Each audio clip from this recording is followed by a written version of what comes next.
আসলেই প্রাকৃতিক সৌন্দর্য ঘেরা আমাদের এই বাংলাদেশ। কারণ কবিতার বিভিন্ন ভাষায় এই বাংলাদেশের সৌন্দর্যের কথা তুলে ধরেছেন। আজকে আমি যে একটা জায়গাতে আসলাম, এই জায়গাটা আমার নিজের দেখে মানে এত ভালো লাগছে।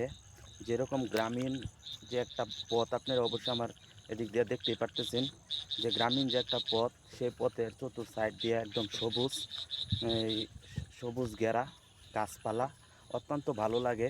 আর আমার এই পিছনের যে একটা সাইড দেখতেছেন, এই সাইড দিয়া কিছু পাট গাছ লাগানো হয়েছে, ক্ষেত, কিন্তু ওই ক্ষেতের মধ্যে পানি আছে, মানে অত্যন্ত সুন্দর। এটা হইতেছে আমার পার্শ্ববর্তী এলাকাতে আজকে আসছিলাম ঘোরার জন্য, তাই আমি আপনাদেরকে ভিডিও করে সেই যে ভিডিওটা আপনাদেরকে আমি দেখানোর চেষ্টা করতেছি।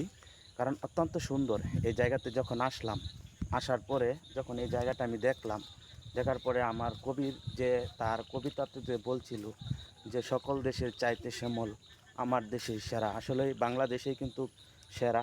কারণ বাংলাদেশের মতো কোনো দেশেই কিন্তু হয় না। বাংলাদেশ অত্যন্ত সুন্দর একটা সবুজ শ্যামল ঘেরা। আপনি যেদিকে যাবেন, যেদিকে তাকাইবেন সেদিকেই কিন্তু বাংলাদেশ সেরা। কারণ সবুজ, সবুজের জন্য বাংলাদেশ কিন্তু অত্যন্ত সুন্দর, সবুজে ঘেরা এই আমাদের বাংলাদেশ। তাই আপনারা অবশ্যই এই ভিডিওটা দেখার পরে আপনাদের মতামত জানাবেন। আর সকলকে ধন্যবাদ জানাই।